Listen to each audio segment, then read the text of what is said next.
Ven Espíritu Santo, inflama nuestros corazones en las ansias redentoras del corazón de Cristo, para que ofrezcamos de veras nuestras personas y obras en unión con Él para la redención del mundo. Señor mío y Dios mío Jesucristo, por el corazón inmaculado de María, me consagro a tu corazón y me ofrezco contigo al Padre en tu santo sacrificio del altar, con mi oración y mi trabajo, sufrimientos y alegrías de hoy, en reparación de nuestros pecados y para que venga a nosotros tu reino. Te pido en especial por el Papa y sus intenciones, por nuestro obispo y sus intenciones, por nuestro párroco y sus intenciones.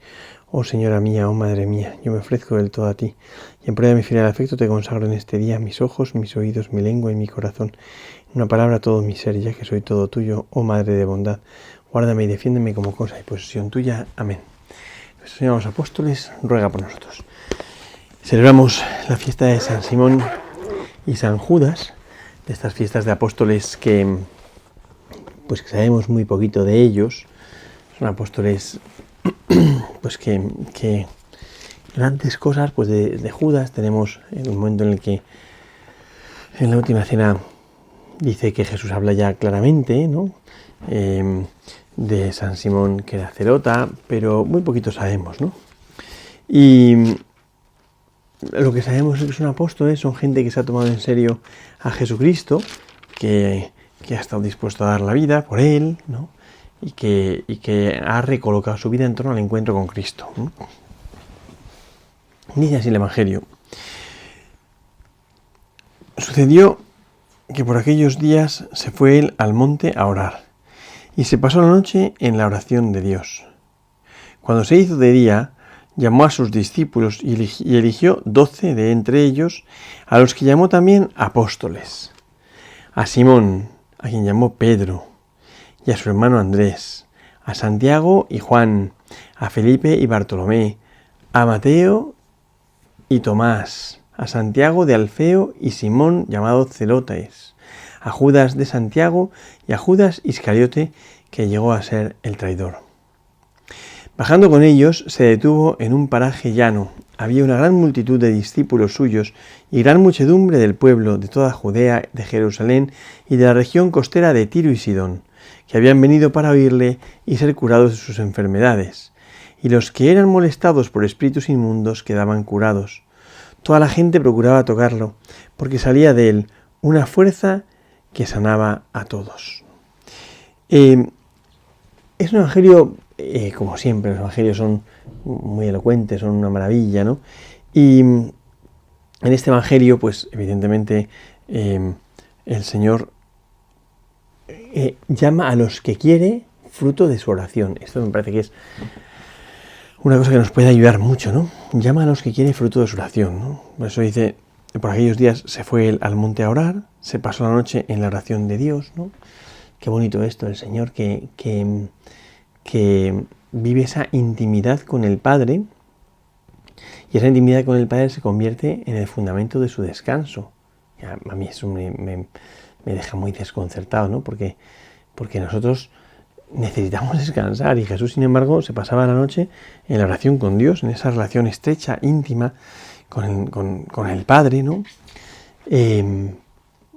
¿Y de qué hablarían? Pues no sabemos, pero seguramente de la gente a la que luego va a elegir, ¿no? O sea, no es raro tratar de lo que va a suceder después en la oración, ¿no? La oración es estar muchos ratos solas tratando de amistad con quien sabemos que nos ama. En ese trato de amistad con el Padre, pues hablaría de la gente a la que va a elegir. La que va a elegir, por tanto, no es el fruto de su apetencia o de su capricho. Dios nunca funciona así por capricho, es evidente. Jesús no funciona por capricho. Entonces, ¿de qué es fruto? De la oración, es decir, del diálogo con el Padre, donde uno al otro va hablando de las características de esa persona a la que va a elegir. Pues mira, este es bueno por esto y esto otro y lo demás allá, ¿no? Y pasa la noche en la oración de Dios, ¿no? Y se hace esa comunicación estrecha, íntima, entre Jesús y el Padre, hablando de cada uno de los apóstoles, ¿no? Y dice él, cuando se hizo de día, llamó a sus discípulos y eligió 12 de entre ellos. Eligió a 12 de entre ellos, llamó a los discípulos y eligió a 12 de entre ellos, ¿no? Una vez que se ha hecho de día, ¿no? llama a todos los discípulos y de los discípulos elige a 12, ¿no? Para ser apóstoles, ¿no? Elige a 12 para ser apóstoles, pero todos los ha llamado a una intimidad mayor, ¿no? Entonces dice, y eligió 12 de entre ellos a los que llamó también apóstoles, ¿no? Apóstol significa enviado, van a ser los que van, pues como Jesús, el Shaliach es el enviado, ¿no? El Shaliach, el enviado, ¿no? Con esa misión semejante a la de Cristo, ¿no? Enviado por el Padre, pues ellos son enviados por Cristo, con una serie de características, ¿no? Donde cada uno de ellos pues tiene una misión, ¿no? Pero todo eso es como ser el fundamento, sí, el anclaje de la persona de Cristo en la Iglesia, son el fundamento, ¿no? Dice a 12 a los que llamó apóstoles. Eligió 12 a los que llamó apóstoles, ¿no? Este es el momento definitivo de la elección de los apóstoles. Siempre decimos que hay un primer momento, una primera llamada, cuando hay una primera noticia, un primer conocimiento, donde sea, da igual, ¿no? Para unos será en una peregrinación en Nazaret, para otros en Belén o en Jerusalén, para otros en un retiro de no sé qué, para otros, bueno, un primer como encuentro, ¿no? Una llamada a la primera noticia. Después a un seguimiento más estable. Y finalmente los constituye en grupo, los hace 12, ¿no? Y esos 12 forman el colegio apostólico, el grupo que será el fundamento del nuevo Israel. Esto yo creo que es bonito, ¿no? Porque son como los representantes de las 12 tribus, de las puertas con los 12 basamentos, es la totalidad del mundo conocido, ¿no? Son los apóstoles, ¿no? Los apóstoles que a su vez son enviados, el enviado, ¿no? El Shaliach, el enviado, ¿no?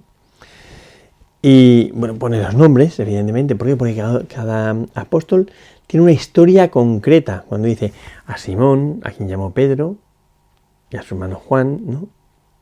Perdón, y a su hermano Andrés, ¿no? No es una cosa inofensiva. Simón y Andrés, no. Podría haber dicho en vez de Simón y Andrés, Juan y Santiago. No, ha dicho Simón y Andrés. ¿Por qué? Porque Simón, que es el primero, a quien llamó Pedro, ese decir Simón implica una historia concreta. Es la historia de Simón. Es la historia de la amistad entre Cristo y Simón. Es la historia de la conquista de la confianza entre Cristo y Simón. Y a la vez es la historia de la enseñanza en la confianza, ¿no? De Simón y el Señor, ¿no? Cada uno con su realidad, ¿no?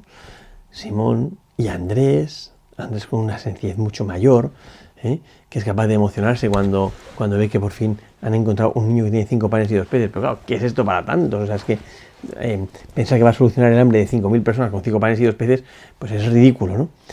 Pero a Jesús le basta la emoción de Andrés, ¿no? Entonces, Jesús llama a Andrés, pues seguramente por su ilusión, su fuerza, su arrojo, su empuje, ¿no? A Simón llamó Pedro, a su hermano Andrés, Santiago y Juan, Felipe y Bartolomé, Mateo, Tomás, va diciendo toda la lista de los apóstoles, ¿no? Y como digo, cada uno de ellos representa una historia concreta, cada uno de ellos representa pues un camino, ¿no? Una realidad, ¿no? Un entorno en el cual Jesús se encuentra con ellos, un desafío, un reto a la grandeza del Señor para conquistar el corazón, cada uno, ¿no? Y esa lista de nombres se podría añadir, ¿no? Porque se podría añadir hasta los nuestros, ¿no? Porque son los elegidos por el Señor para identificarse con él en el sacerdocio, ¿no? Y ya está, es eso, ¿no? Es eso. Ahora, esos elegidos por el Señor están puestos en medio del mundo para dejarse interpelar por el mundo, para dejarse como complicar la vida por el mundo, ¿no? Entonces, pues no puede haber ninguno que esté sin hacer nada, no, porque tienen que conquistar el mundo para Cristo, ¿no? Bueno, pues pone todas las historias, ¿no? Incluida la de Judas Iscariote, que luego fue el traidor, pero luego, en este momento, sigue al Señor con la misma ilusión, con la misma grandeza, con la misma fuerza que Simón Simón el Zelota y Judas el de Santiago, el Tadeo, ¿no? Y da un paso más, ¿no? Dice que pues bajaban y tal, ¿no? Jesús bajaba con ellos y se dio un paraje llano, donde había una gran multitud del pueblo, ¿no? De discípulos suyos, y gran muchedumbre del pueblo, de toda Judea, Samaria, tal, bla, bla, ¿no? O sea que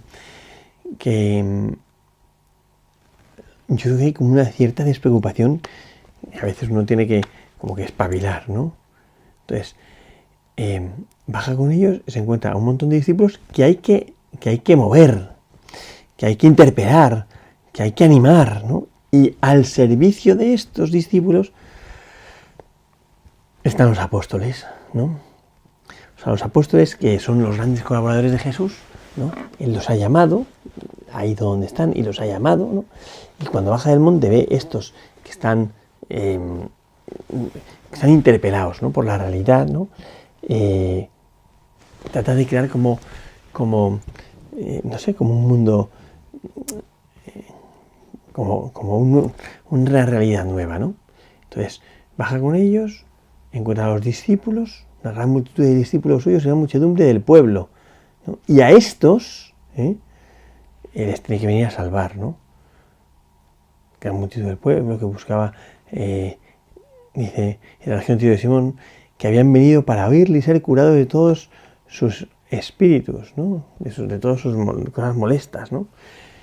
Y toda la gente procuraba tocarlo porque salía de él una fuerza que sanaba a todos, ¿no? Esto es muy bonito, ¿no?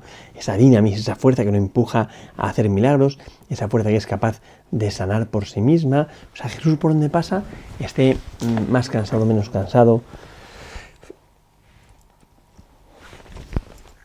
aparentemente más activo, menos activo, ¿no? Pero por donde pasa Jesús va desprendiendo una fuerza que es capaz de sanar, y por eso la gente iba a donde estuviese y haciendo lo que estuviese, daba igual, ¿no? Porque lo importante es estar ahí al lado de Jesús y que Jesús me toque el corazón, Jesús me cambie, ¿no? Entonces, por un lado, muestra a los apóstoles que son sacados entre la multitud de los discípulos, amados con un amor especial, una predilección, ¿no? Y bueno, en esta relación personal, predilección, como uno quiera llamarlo, ¿no? ¿Qué respuesta tenemos que dar nosotros, ¿no? Porque habrá que dar una respuesta, ¿eh? Entonces el Señor confía en nosotros y nos lanza a un mundo, iba a decir deshumanizado, eso es muy fuerte decir deshumanizado, ¿no? Pero sí que a un mundo dessocializado, eso sí, ¿no? Entonces tenemos que colocarnos ante el mundo, ¿no? Entonces Jesús invita a vivir la bienaventuranza del que sigue a Jesús, ¿no? Bajando con ellos se detuvo, no sé qué, ¿no? Y los llamó, toda la gente procuró tocarlo porque salía de una fuerza que sanaba a todos, ¿no? Sale una fuerza especial capaz de sanar, ¿no? Y entonces ya empieza con las bienaventuranzas, ¿no? Pero hay como un empeño en hacer ver que los apóstoles están al servicio de la Iglesia, al servicio de la multitud más grande de los discípulos. ¿Quiénes son esos discípulos? Pues toda la masa, ¿no? La masa del pueblo que sigue a Jesús, pero como que no quiere identificarse con nada, señalarse por nada, no quiere crear historia, entonces le basta con, bueno, pues ser uno más de los que habla de vez en cuando, muy de vez en cuando, bueno, pues con el Señor, ¿no? Bien, entonces, en la vocación de los apóstoles, como digo, está al servicio de la Iglesia. Son tomados entre los hombres al servicio de los hombres, y esto es muy bonito, porque gracias a Dios los apóstoles, ¿no? Pues son tan pecadores como todos, ¿no? Son tan pecadores como todos, ¿no? Y yo creo que el reto, el desafío es no depender de la integridad o sea, no depende de las cosas, sino que ya está, pues nos lanzamos a evangelizar y ya está. El Señor nos ha llamado, el Señor cuenta con nosotros, a ataque, ¿no? O sea, los apóstoles, uno piensa, ¿no? ¿Y en dónde se asienta su vocación? ¿Qué cualidades tenían? Solo una realidad. Jesús les ama con un amor de predilección y los llama, punto, ¿no? Y yo diría que cuanto más cerca están de Jesús, más desapercibidos pasan de la historia de los hombres, ¿no? Porque de hecho, San Simón y San Judas, ya ves qué historias tenemos de ellos, ¿no? Muy poquito, ¿no? Pero efectivamente no depende de circunstancias, no depende de... No, se lanzan a evangelizar, ya está, hay que conquistar el mundo por Cristo, pues al ataque, a por el mundo para Cristo. Y ya está, ¿no? Entonces, bueno, pues que nosotros dejemos interpretar por esto, ¿no? Yo cada vez que celebro la fiesta de los apóstoles me conmuevo porque pienso, estos son los que están en el origen de mi vocación, en la raíz de mi vocación. Lo sepa o no lo sepa, ¿no? Yo no he hecho ese ejercicio, pero eso podría hacer, ¿no? Históricamente ver hasta dónde llegamos y hasta qué apóstol llegamos, porque uno va retrotrayéndose y tiene que llegar hasta lo más antiguo, ¿no? Pero desde luego tenía que haber, sí, algo, ¿no? El caso es que no dependemos de las circunstancias, sino que Jesús me ha llamado, al llamarme me ha hecho un hombre nuevo, y apoyado en ese hombre nuevo me lanzo a conquistar corazones para Jesucristo, a conquistar personas para Jesucristo, ¿no? Y ya está, por eso, bueno, pues hay gente que se fija más en una cosa, hay gente que se fija más en otra, pero todos apoyados, arraigados, cimentados, fortalecidos, sostenidos por el amor de Jesucristo, ¿no? Porque el Señor se ha derramado especialmente sobre nosotros, ¿no? Y eso, pues a uno le conmueve, ¿no? Entonces, bueno, vamos a pedirle al Señor que aprendamos en este día de los santos apóstoles a vivir como ellos, ¿no? En cuanto se inicia los hechos de los apóstoles, no hay una reivindicación de un grupo de apóstoles porque no cuentan con nosotros para la gestión de no sé qué cosa, de no sé qué retiro. No somos así, ni vamos a ser así, no vivimos como con la angustia y con el pesar y no, benditos a Dios, pues es lo normal, es la historia de cada uno y ya está, ¿no? Entonces el Señor invita a algunos a una intimidad mayor, a otros los colma totalmente, pero en ese ambiente de discípulos, ¿no? Y todos estaban maravillados, ¿no? Toda la gente procuraba tocarlo porque era una gran fuerza, ¿no? Una fuerza maravillosa, ¿no? Entonces, bueno, pues que entendamos, ¿no?